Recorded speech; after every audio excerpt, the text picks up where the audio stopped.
This conference will now be recorded. मंगलवासरः अथवा भौमवासरः श्रावण कृष्ण द्वितीया दिनांक 24 अगस्त 2021 चरक निदान अध्याय 8 शंखं चक्रं जलकान्दरतमृतकटं चारुदोर्भिश्चतुर्भिः सूक्ष्मस्वच्छातिरिद्यां शुकपरिविलसन् मौलिनं भोजनेत्रं कालाम्भोदोज्ज्वलाङ्गं कटितटविलसच्चारुपीताम्बराढ्यं वन्दे धन्वन्तरिं तं प्रौढदावाग्निलीलं ब्रह्मणो हि समारब्धाम् आत्रेयान्तेषु पूजिताम् अस्मदाचार्यपर्यन्तां वन्दे गुरुपरम्पराम् आयुर्वेदरतं वन्दे माधवाख्यं महागुरुम् आयुर्वेदामृतं सर्वं शिष्येभ्यो यः प्रदत्तवान् द्रष्टाज्ञानी दृष्टकर्मा कृतकर्मा तथैव च अध्यापको विषत्श्रेष्ठो महान् संशोधकस्तथा गुणैरेतैः समुदितैः यत्कार्यं कृतनोऽधि सः समृद्ध्यर्थं हि कार्यस्य वयं प्रयतामहे सरस्वत्यै नमो यस्याः प्रसादात् पुण्यकर्मभिः बुद्धिदर्पणसङ्क्रान्तं जगदध्यक्षमीक्षते आत्रेयं प्रथमं वन्दे आयुर्वेदजगद्गुरुम् आयुर्वेदामृतं सर्वं गृहीत्वा सुरेश्वरात् अग्निवेशादिकेभ्यो यत्प्रयच्छति सत्तमः प्रथमं तन्त्रकर्तारम् अग्निवेशं नमाम्यहम्।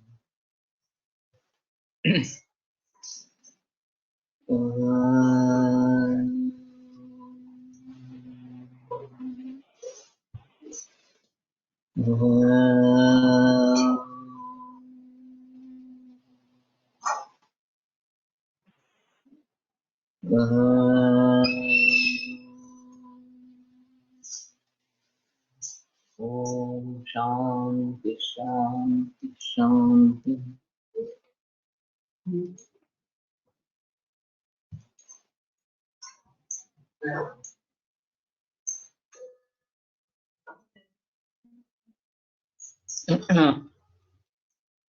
लिंगम चैकम अनेकस्य तथैवैकस्य लक्ष्यते बहुन्येकस्य च व्याधेर्बहुनां स्युर्बहुच्च।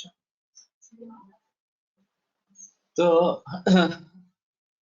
अनेक व्याधियों का एक लिंग हो सकता है तथैवैकस्य एक लक्ष्यते, उसी प्रकार से एक व्याधि का एक लिंग ये भी हो सकता है। बहुन्येकस्य च व्याधेः, एक व्याधि के अनेक लिंग होते हैं, बहुनाम से बहुनीच, और अनेक व्याधियों के अनेक लिंग होते लक्षण होते। तो ये हमारे लक्षण कोश का आधार है। लक्षण कोश लक्षण और लक्ष्य इनका कोश है। तो लक्षण की तरीके से देखा जाए तो एक लक्षण किन किन रोगों से जुड़ा हुआ इस प्रकार का है ये पता चल जाता है। और उसमें केवल रोगों के लक्षण नहीं है, जो भी हमारे हिसाब में लक्ष्य है, चाहे प्रकृति हो, चाहे अग्नि हो, चाहे और कुछ हो, उन सभी के जो भी लक्षण ग्रंथों में बताए गए हैं वो वहां पे लिए गए हैं। और एक रोगारोग्येतर लक्षण संबंध ये भी एक बताया गया इस प्रकार का है। जैसे कि ऋतु के लक्षण वगैरह इस प्रकार के। और इसका अहम मुद्दा जो है वो डिफरेंशियल डायग्नोसिस के लिए है कि एक लक्षण अनेक व्याधि से जुड़ा इस प्रकार का रहता है।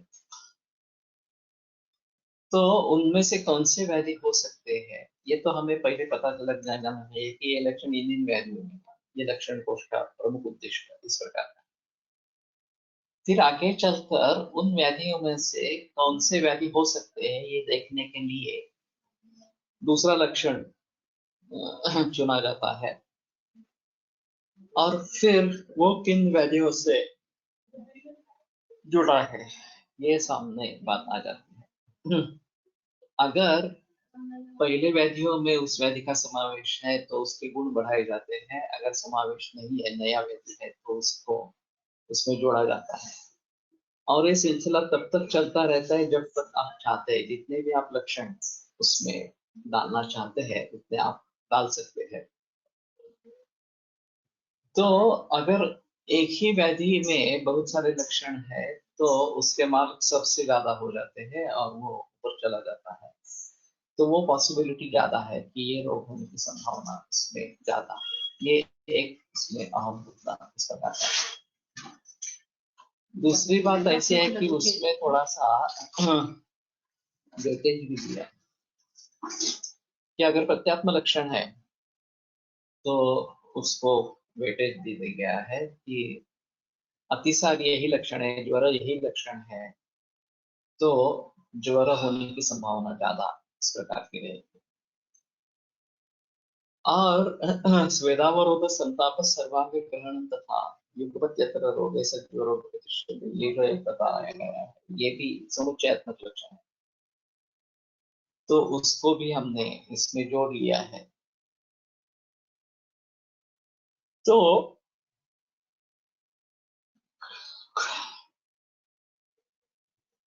जितने भी लक्षण हैं उन सभी को उसमें हम ले लेंगे डायग्नोस्टिक सॉफ्टवेयर के जरिए,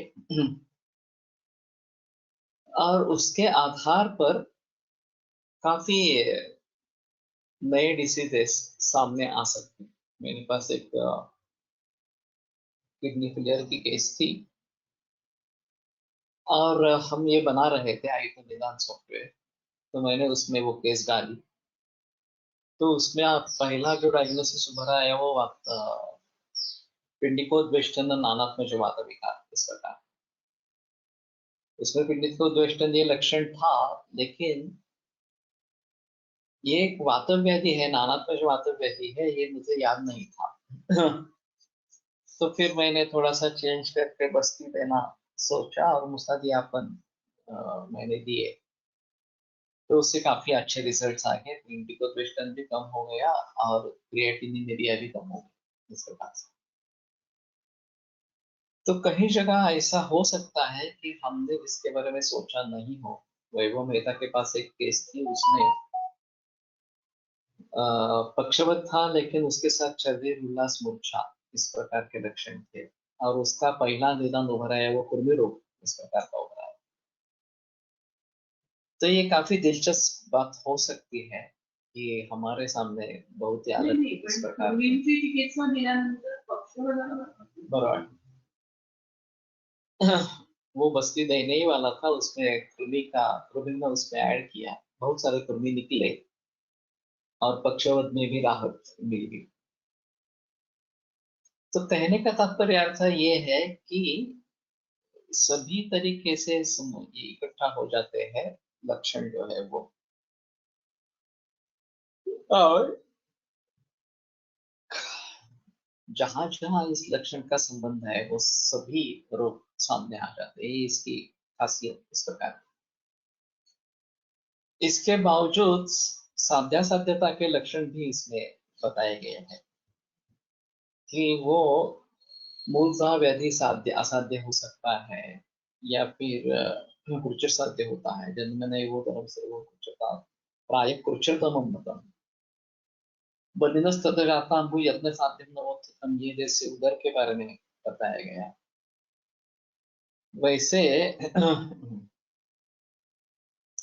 दोषे विबद्धे नष्टे नव सर्वसंपूर्ण लक्षणा संधिपात ज्वरो साध्या, संधिपात ज्वर के असाध्यता के बारे में दोषों का विबंध इस प्रकार का है, और अग्नि नष्ट है, नष्ट हुआ है, और सर्वसंपूर्ण लक्षण सभी लक्षण संधिपात ज्वर के दिखाई दे रहे हैं, तो संधिपात ज्वर असाध्य है। तो ये भी सभी बातें इसमें उभर आएगी, और साध्या साध्यता के बारे में लक्षणों के आधार पर जो भी होगा वो दिखाई देगा इस प्रकार से। उसमें ये दोषी विबुद्धि अवस्था है इस प्रकार।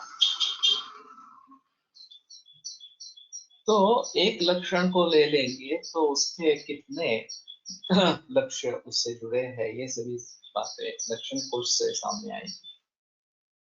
और लक्ष्य की तरीके से देखेंगे तो एक व्याधि के कितने कितने लक्षण हैं, पूर्व रूप है, दृष्ट लक्षण है, असाध्य लक्षण है, या फिर उपद्रवात्मक है और कुछ है, इस प्रकार के जितने भी लक्षण उसके संबंध में हो गए एक रोग के बारे में, वो सभी इसके जरिए सामने आते रहेंगे। और फिर हम देख सकेंगे कि अगर ये व्याधि है तो कौन से लक्षण उसमें है, ये भी एक इसमें बात देखी जाएगी इस प्रकार से। विषमारंभ मूलानाम लिंगम एकम ज्वरो मतः। तो विषमारंभ मूल इस प्रकार के जो व्याधि है उसका एक ही ज्वर, ये लक्षण इस प्रकार का दिखता है। तो ज्वर केवल ज्वर का नहीं बल्कि विषमारंभ मूल जितने भी व्याधि है उनका लक्षण हो सकता है। ज्वर से एक से चाप्य का संताप कि ज्वर का संताप में एकमात्र लक्षण ही बताया गया है। विषमारंभ मूलस्य ज्वर एको निरुच्यते। विषमारंभ मूल इस प्रकार के लक्षण से एक ज्वर के बारे में पता चलता है। लिंगे रहते जल श्वास हिक्काद्या संचामया। और इन लक्षणों से ज्वर का श्वास हिक्का इस प्रकार के रोग हो सकते हैं। तो अगर पिन पॉइंट डायग्नोसिस होना है या स्पेसिफिक डायग्नोसिस होना है तो इसकी एक खासियत है लक्षण कोश की, और ये एक महत्वपूर्ण उद्दिष्ट है कि हमें कौन सा रोग है इसके बारे में पता चले, सही सही ढंग से पता चले तो ये ज्यादा बेहतर इस प्रकार का रहेगा।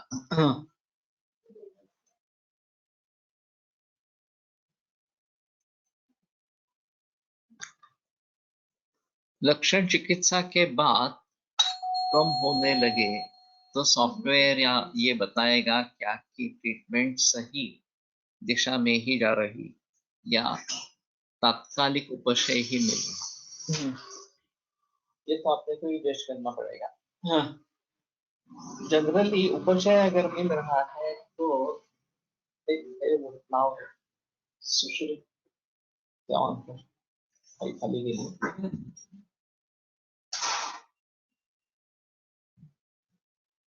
तो सॉफ्टवेयर तो ये नहीं बता पाएगा कि चिकित्सा योग्य दिशा में चल रही है इस प्रकार से, लेकिन उपशय है तो तात्कालिक उपशय है या दीर्घकालीन उपशय है ये थोड़ा देखना पड़ेगा। और जो लक्षण वगैरह है रोग के वो अगर कम होते जाएंगे, पैरामीटर्स में अगर सुधार आएगा तो सोच सकते हैं कि ठीक है ये सही दिशा में जा रहा है इस प्रकार से। हमने एक केस देखी थी, एक्चुअली रूबी हॉल में एडमिट था, कामला थी, बिलिरुबिन 32 था, श्वास था, और प्राइमरी फोकस मालूम नहीं था लेकिन सेकेंडरी लंग और लिवर में, और लंग कुछ था ही नहीं, पूरा ट्यूमर ही था। पेशेंट अनकॉन्शियस था, सलाइन चालू था, ऑक्सीजन चालू था, और उसके रिश्तेदार हमें पूछने के लिए आए कि आप कुछ करिए इसके बारे में। डॉक्टर ने कहा था कि ये कुछ घंटों का ही मामला है और अभी कुछ करने लायक है ही नहीं। पेशेंट राजस्थान का था। तो जब उन्होंने सब हकीकत बताई तो मैंने कहा कुछ करने लायक है ही नहीं इसमें, इसको आसानी से जाने दो इस प्रकार से। लेकिन उन्होंने बहुत बहस किया कि नहीं नहीं आप एक बार आकर देख तो लीजिए। तो मैंने जाकर रूबी हॉल में केस देखी, देखने पर भी मेरे मत में कोई परिवर्तन नहीं आया। मैंने कहा कुछ करने लायक नहीं है, आप छोड़ दो इस प्रकार। फिर भी वो जिक्र करते रहे नहीं नहीं हमें मौत हो जाए उसमें हमें कोई लेना देना नहीं है, तो ठीक है, लेकिन हम कुछ कर नहीं रहे ये हमारे लिए सदमे की बात है। तो हमें अंतिम श्वास तक उसके लिए कुछ ना कुछ करना है, उपचार करना है। तो बता रहे हैं कुछ करने लायक कुछ नहीं। तो मैंने वो केस शिफ्ट की साके हॉस्पिटल में और वहाँ अच्युत जोशी ने देख लिया। उन्होंने कहा क्या एडमिट किया आज की रात भी नहीं टिकेगा। तो मैंने कहा मुझे मालूम है लेकिन फिर भी वो रिश्तेदार करना चाहते हैं इसलिए मैं ट्रीटमेंट कर रहा हूँ। तो हिरक भस्म आरोग्य वगैरह ऐसे कुछ दवाइयाँ दे दी और राजामंड उसका सकिंग रिफ्लेक्स था, अनकॉन्शियस था फिर भी सकिंग रिफ्लेक्स था, तो राजामंड शुरू किया। और दूसरे दिन जिंदा था तो देखने के लिए गए कि क्या परिस्थिति है इस प्रकार से। तो 1.5 लीटर तक बाजा में गया था, तो सलाइन की जरूरत नहीं, तो सलाइन हटा दिया। सलाइन जैसे हटा दिया वैसे श्वास की क्षमता कम हो गई, ऑक्सीजन की जरूरत नहीं, वो भी हटा दिया। तो फिर मैंने सोचा कि थोड़ा एग्रेसिव ट्रीटमेंट करेंगे। हाँ, तो मैंने आरोग्य त्रिफला कषाय करके उसको पिलाया। वो होने के बाद 4-5 लूज मोशन हुए और वो सेमी कोमा में, सेमी कॉन्शियस हो गया। तो कुछ रिश्तेदारों को उसने पहचाना, कुछ बोला, रिलेवेंट इरेलेवेंट इस प्रकार से। और बिलिरुबिन भी 32 से घटकर 20 तक आ गया।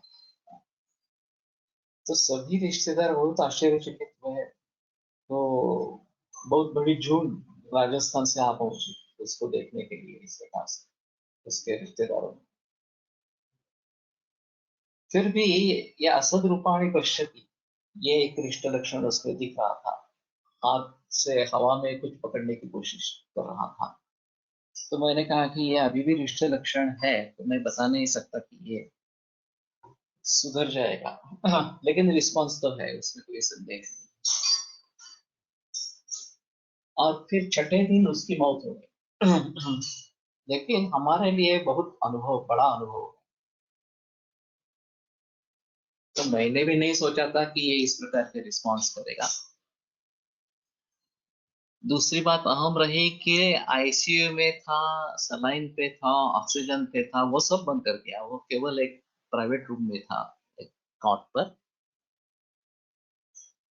और quality of life beyond expectation, कि उसने कुछ लोगों को पहचाना, उनसे बोला वगैरह वगैरह इस प्रकार से। और 6 दिन जिंदा रहा।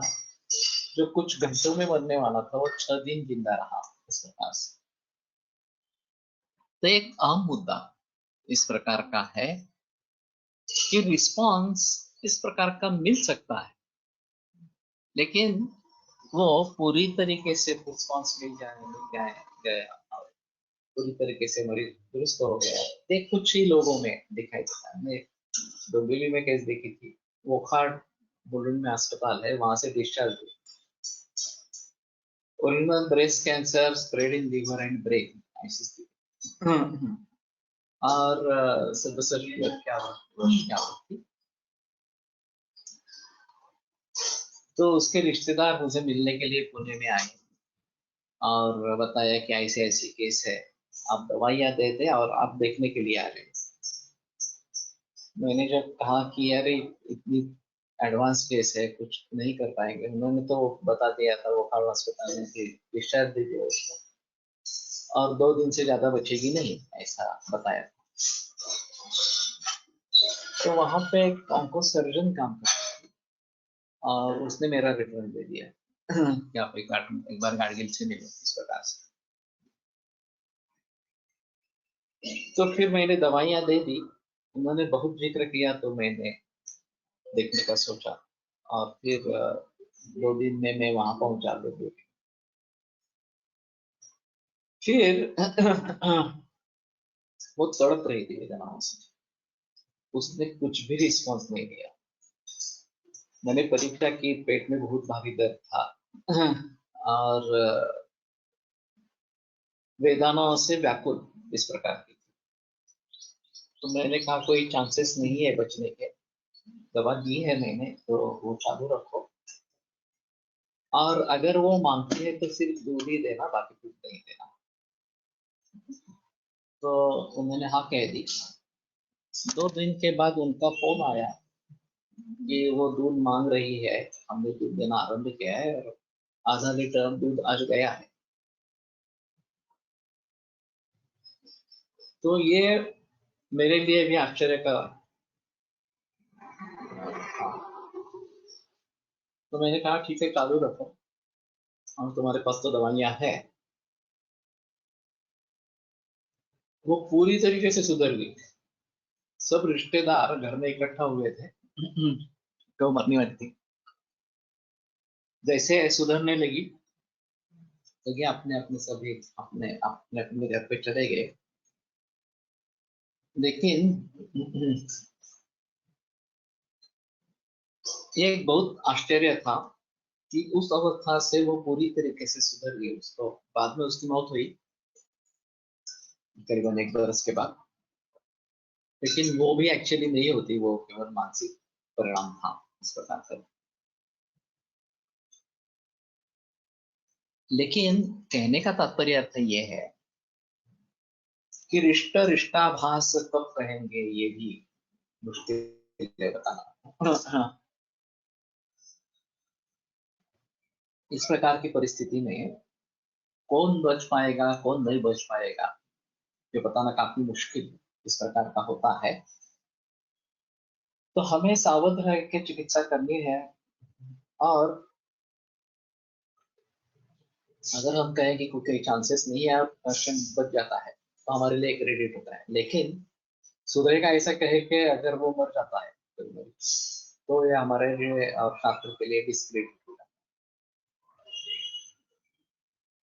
तो बेटर ऑप्शन है कि कोशिश करेंगे, हमें पता नहीं सकते, रिस्पॉन्स के ऊपर निर्भर है और पूरी तरीके से रिस्पॉन्स आएगा नहीं आएगा ये भी बता नहीं सकते। इस प्रकार से ये बेहतर ऑप्शन है बताने का इस प्रकार से। तो ये बताना काफी मुश्किल होगा कि ये पूरी तरीके से केस रिस्पॉन्स करेगी नहीं करेगी इस प्रकार से। हाँ हाँ। और हाँ, अगर चिकित्सा सही है तो पेशेंट धीरे धीरे सुधरता जाएगा और रोग मुक्त हो जाएगा, ये पॉसिबिलिटी है। मैंने वो दूसरी केस भी बताई थी, विलियम जॉनसन सिंड्रोम इस प्रकार की थी। पुणे में केएम में केस एडमिट थी और 2 महीने तक तेज बुखार रहा, 1 से 2 से 1 से 4। एलोपैथी अस्पताल में थे, बहुत सारे इन्वेस्टिगेशंस हुई, बहुत सारे एंटीबायोटिक दी गई, कोई फायदा नहीं हुआ। बाद में पूरे शरीर पर विस्फोट का निर्माण हुआ, इस तरह से चेहरे से लेकर पूरे शरीर तक। तो फिर उसका निदान विलियम जॉनसन सिंड्रोम, ये ऑटोइम्यून डिसऑर्डर इस प्रकार का। हाँ, फिर स्टेरॉइड शुरू की लेकिन कोई फायदा नहीं हुआ और मरीज मरने वाली है ऐसी स्थिति आ गई। तो डोंबिवली के केतकर वैद्य उनके रिश्ते में थे, तो उन्होंने उनको बुला लिया। उन्होंने केस देखी और बताया कि मैं तो डोंबिवली से ये केस हैंडल नहीं कर सकता, आप पुणे में गार्गिल से बात करो। वैसे हमारी ज्यादा जान पहचान नहीं थी, मैं 1-2 दफा कोलटकर के साथ उनको मिला था। वो काफी बुजुर्ग व्यक्ति है, अभी उनकी उम्र करीबन 85-90। तो ये केस मेरे पास आ गई। मैंने उसका निदान पित्त के विषय पर इस प्रकार से किया और पटोलादी हुआ था, परमार भस्म और दुर्वा इन दवाइयों का प्रयोग किया। उससे बुखार पहले उतर गया, फिर हमने ये स्टेरॉइड्स टेपर ऑफ करके बंद करवा दी और फिर ये विस्फोटक भी कम होने लगे। एक 3 महीने के बाद रुग्णा पूर्णतः स्वस्थ हो गई।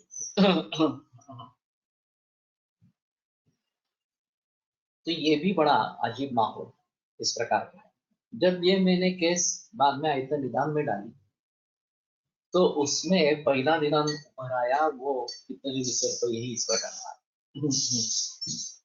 तो बूढ़े मुझे भी बड़ा आश्चर्य लगा, वैसे विस्फोटक संधिपाती ये डिफरेंशियल डायग्नोसिस हो सकता था उससे। लेकिन मुझे उस समय क्यों लगा मुझे मालूम नहीं। और पित्तज विसर्ज की चिकित्सा स्टीवन जॉनसन। ओके। हाँ,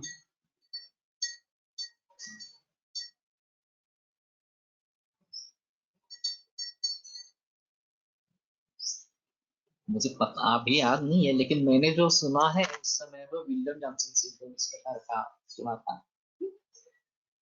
अगर ये स्टीवन जॉनसन सिंड्रोम है तो ठीक है। कहने का तात्पर्य आपसे ये है तो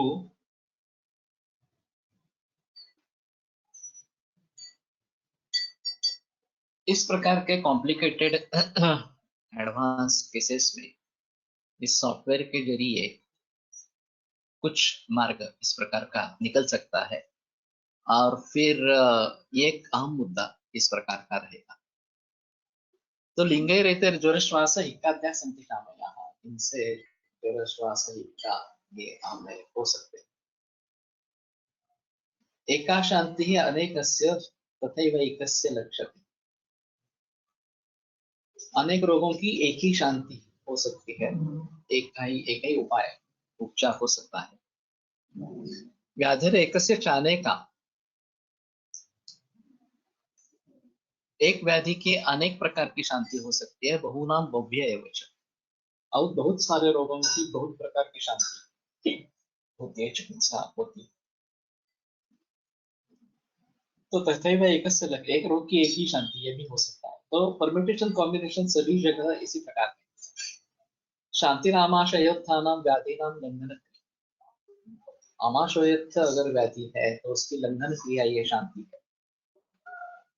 ज्वर से एकस्य चाप्य का शांति लंघन उच्यते, और सिर्फ ज्वर की भी शांति लंघन से होती है। तो ये एक अहम मुद्दा इस प्रकार का रहेगा। अभी फिलहाल यहाँ पे एक केस हुई है जो मेरे पास एक्चुअली आई नहीं, लेकिन बूढ़िया औरत थी, ब्रेस्ट कैंसर था, और किसी दूसरे वैद्य को दिखाने के लिए गए तो उन्होंने देखा, बता दिया ब्रेस्ट कैंसर है, एडवांस्ड है, इस प्रकार से इन्वेस्टिगेशन कुछ भी नहीं किए थे। तो उसने तय कर लिया कि मैं सिर्फ पानी पीऊंगी, बाकी कुछ नहीं करूंगी। कुछ नहीं की, और खाना भी कुछ नहीं, केवल पानी पीना, इतना ही। और फिर उसकी 15-20 दिन के बाद मौत हुई। लेकिन इस प्रकार के केसेस में अगर खाना खाने जैसी दवाइयाँ वगैरह सब चालू रहती तो क्वालिटी ऑफ लाइफ बिल्कुल बेकार हो जाती। हमारी दवाइयाँ अगर लेते तो शायद कुछ क्वालिटी ऑफ लाइफ बन सकती थी। उस वैद्य ने पूछा कि आपने गाडगिल सर से पूछा है तो उनकी ट्रीटमेंट क्यों ले रहे हो? somehow वो ट्रीटमेंट कुछ भी लेने के लिए तैयार नहीं थी। लेकिन लंघन से ये तो बात रही कि ये काफी कम इस प्रकार का लक्षण रहा। और वैसे आमाशयस्थ रोग अगर है, इसके आमाशय के कैंसर के मरीज मिलते हैं, स्टमक कैंसर इसका नाम, तो उसमें ये बात शायद ध्यान में रखनी पड़ेगी। लेकिन ऐसा है कि अगर बदहानि होने लगती है तो दिक्कत बढ़ जाती है। बलाधिष्ठानम आरोग्यम यदर्थोयं क्रियाक्रमः, अगर बल नहीं टिकेगा मरीज का तो फिर मुश्किल वाली बात होती है। नहीं तो केवल लंघन से बहुत सारे अच्छे रिजल्ट्स मिल सकते हैं, क्योंकि आहार पचति दोषान आहार दोष, अगर आहार बंद कर दिया तो अग्नि दोष का पचन करने लगता है। इसमें भी पहले साम दोष का पचन करता है और फिर निराम दोष का भी पचन करता है। और दोषवैषम यही रोग है, तो दोषवैषम अगर दूर हो जाएगा तो रोग दूर हो जाएगा, रोग ठीक होने लगेगा। एक दूसरा भी मरीज था, जैन था, और एडवांस कैंसर था। मैं जब देखने के लिए गया तो उन्होंने मुझे पूछा कि मेरे ठीक होने के चांसेस है या नहीं। तो मैंने कहा कि ऐसा नहीं है, बता सकते, रिस्पॉन्स के ऊपर निर्भर रहेगा। अब दवाइयाँ शुरू करो, दूध पीना शुरू करो, और रिस्पॉन्स देख के निश्चय करेंगे। वो बार बार यही प्रश्न पूछता रहा, नहीं मुझे बताइए कि ये ठीक होने के चांसेस है या नहीं है इस प्रकार से। मैं वही जवाब देता रहा। अंत में मैंने कहा ये बहुत डिफिकल्ट है, यहाँ पे एडवांस केस है, तो बताना मुश्किल है इसके बारे में कि आप रिस्पॉन्स दोगे, लेकिन अगर प्रयास करने हैं तो हमें कुछ प्रयास तो करने चाहिए इस प्रकार से। वो बोले नहीं, अगर कोई चांसेस नहीं है तो मेरे लिए ऑप्शन है संथारा वाला, मैं खाना पीना छोड़ दूंगा और शांति से मृत्यु की तरफ जाऊंगा। और उसने वही किया। तो उसके लिए काफी हिम्मत चाहिए, धैर्य चाहिए। इस प्रकार का संहार व्रत लेने के लिए मन की शक्ति बहुत ही होनी चाहिए। सावरकर ने प्रायोपवेशन किया था, इसी प्रकार से खाना पीना बंद कर दिया और फिर मृत्यु की घाटी उतर गए। तो इसके लिए बहुत बड़ा मनोधैर्य होना बहुत आवश्यक है, नहीं तो ये पॉसिबल है ही नहीं। तो ज्वरस्य एकस्य चाप्यः शान्तिर्लङ्घनम् उच्यते। एक ज्वर की शांति भी लंघन इस प्रकार की होती है, केवल लंघन इस प्रकार। तथा लघ्वशनाद्याश्च ज्वरस्य एकस्य शान्तिः। लघ्वशन वगैरह बहुत सारे एक ज्वर के लिए शांति के एताश्चैव ज्वर श्वास हिक्कादीनां प्रशांति, और यही ज्वर श्वास हिक्का इन सभी की प्रशांति के लिए उपयुक्त। अब मेरे क्लिनिक के बारे में, मेरे डोज के बारे में, औषधियों के डोज के बारे में काफी बहस होती है। वैसे वो कोलटपुर सर के बारे में भी होती थी। और दातार गुरु जी का भी फर्स्ट वर्क का जो डोज है बहुत ही कम है। फिर भी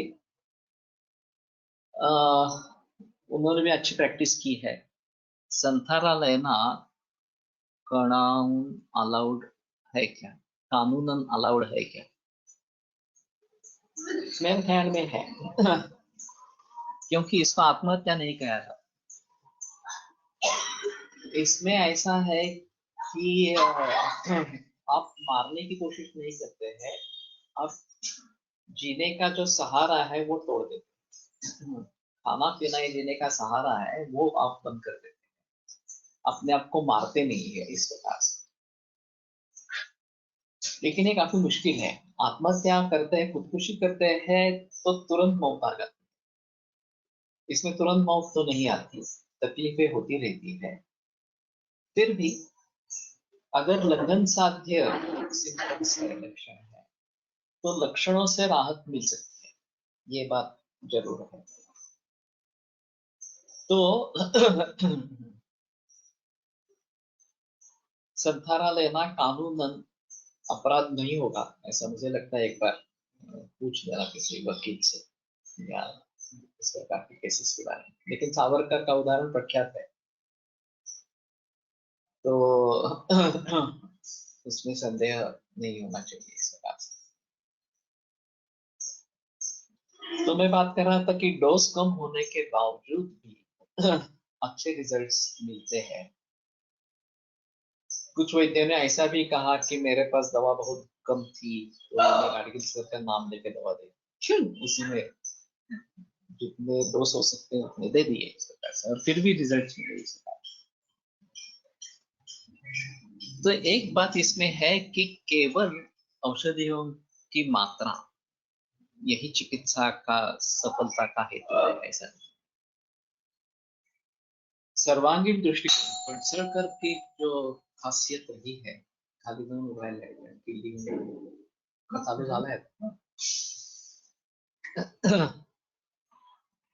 वो सर्वांगीण दृष्टिकोण इस प्रकार की है।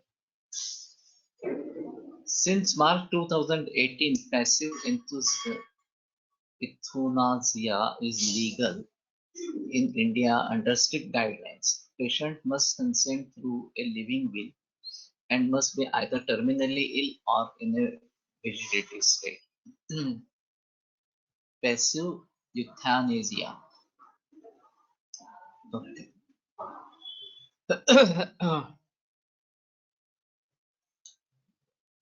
अच्छी बात है। कुछ मरीज ऐसे होते हैं कि जिनमें इच्छा मरण होना जरूरी होता है, और मैंने इसके बारे में मैंने बहस की। वो मेरे पास आई, वो 55-60 बरस की थी उस समय में, लेकिन उसका मेनोपॉज 25वें बरस में हो गया, और फिर उसको अकस्मात हुआ, और दिन भर में बहुत सारी बार अकस्मात के वेग आते रहते थे। एचवी सरदेसाई ने गार्डिनल डोज का डोज 25 तक बढ़ाया, फिर भी कोई फायदा नहीं हुआ और फिर उसमें संधिवात हो गया। तो जब मेरे पास आई थी तब यानी कि मैं उसको देखने के लिए गया था। तो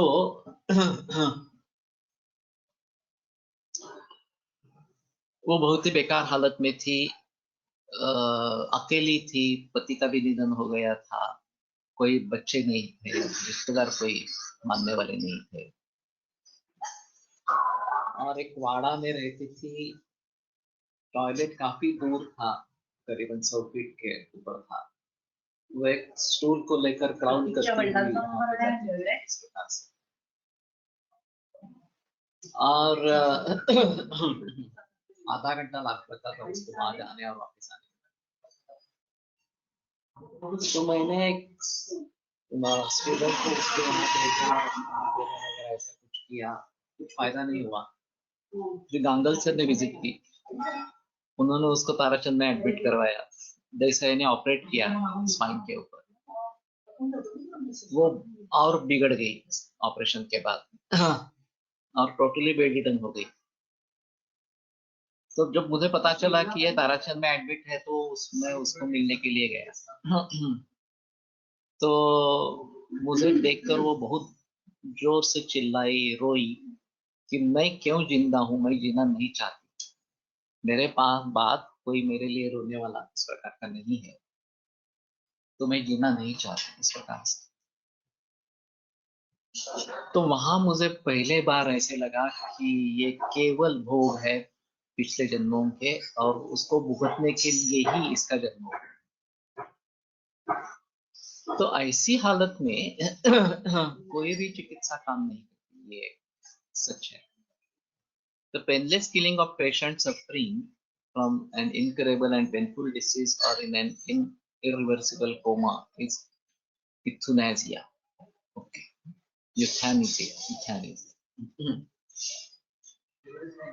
तो कहने का तात्पर्य अर्थ ये है कि इस प्रकार के बहुत मरीज मिलते हैं, बहुत नहीं मिलते लेकिन मिलते हैं, और उसमें हमारा मकसद क्या होना है, उद्दिष्ट क्या होना है, इसके बारे में जरूर सोचना चाहिए।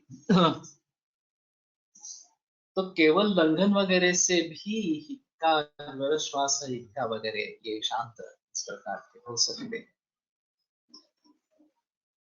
तो एक इस प्रकार के सुख साध्य सुखोपाया कालेन अल्पेन साध्यते साध्यते कृचिर साध्यस्तु यत्नेन महता चला। सुख साध्य जो वैद्य है, सुखोपाय है, और अल्पकाल में सिद्ध हो जाता है, ठीक हो जाता है। कृचिर साध्य जो है यत्नेन महता चला, बहुत सारे प्रयत्नों के बाद। और दीर्घकाल से नाति आशेष याति नाशेषताम व्याधि असाध्य व्याप्य स्वरूपता, जो असाध्य व्याप्य व्याधि है कैटेगरी का, वो पूरी तरीके से जाता नहीं है। परोसाध्य क्रिया सर्वा प्रत्याख्याति बोलते, उसके भी आगे जो है हाँ कर चाहिए, क्रिया सर्वा प्रत्याख्याति बोलते, वो सभी क्रियाओं को उल्लंघन करके जाता है। कोई भी चिकित्सा उसके लिए कारीगर नहीं होती, वो प्रत्याख्याय। तो प्रत्याख्याय चिकित्सा करनी है ऐसा भी निर्देश है, और उपेक्षा ये भी एक निर्देश है। तो प्रकृतिस्थेषु भूतेषु जो मरने वाले हैं उनके बारे में उपेक्षा, ये भी एक निर्देश है। तो ये बड़ा मुश्किल मामला है कि इस प्रकार के मरीजों को हम छोड़ दें या इसकी ट्रीटमेंट करें। ना असाध्य साध्यता में आती, या साध्य हो जाती तो असाध्यता। असाध्य जो है वो कभी साध्य नहीं होता है, लेकिन साध्य वैसे असाध्य हो सकता है। पादापचार दैवाद व यांति भावांतर, पादों के अपचार से या दैव के कारण रोगों में इस प्रकार के भावांतर हो जाते हैं, अवस्थाएं बदलती जाती है। तो उसके बारे में देखना चाहिए। ठीक है, आज रुकते हैं, कल आगे बढ़ेंगे। आयुर्वेद प्रकांड निगदित इह शल्यतंत्र प्रधान वेभ्यश्चाश्वतो निखिलजनकृपा व्याप्तचित्तेन येन आयुर्वेदस्य वाञ्छन् पुनरपि भुवने ताञ्च सुष्ठु प्रतिष्ठां श्रेष्ठं धन्वन्तरिं प्रणमति च सदा वैद्यवर्गो हि नूनं वैद्यवर्गो हि नूनम्।